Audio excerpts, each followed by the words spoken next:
I remember talking to a mom who was starting our program, and her son, I think, was 10 or 12, and I asked how she was doing. And she said, things aren't great, but we're getting by.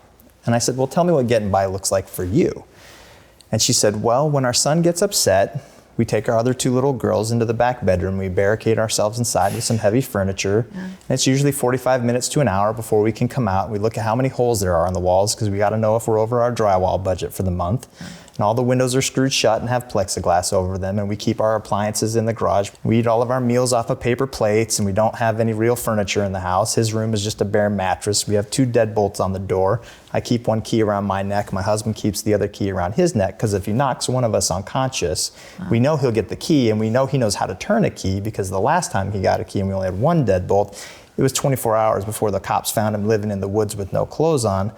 But we're getting by, right? And that version of what their day-to-day was like is unthinkable to most people. But it was their day-to-day, and it didn't happen overnight. If I were to just parachute into that household, any one of us would be in crisis.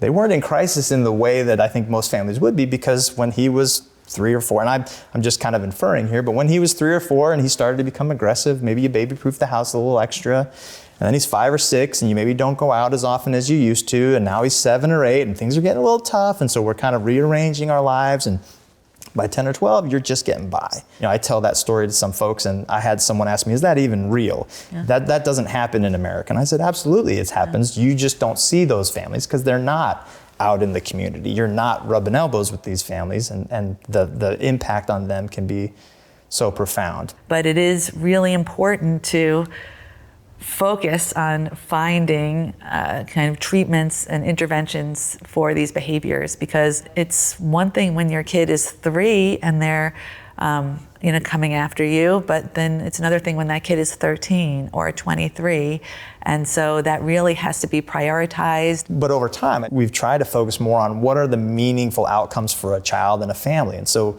we started really early on asking families, if this is effective, how is your life going to be better? And we would hear all kinds of things like, I need to be able to go to the store and not get thrown out. I need to be able to leave him with his grandmother and not get called to pick him up 10 minutes later. So being able to follow families long term, for example, making sure that we're not just addressing a problem on paper and sending them on their way. And that's really what it's all about at the end of the day, is making sure everybody that we're working with has the opportunity, as many opportunities as we can provide them.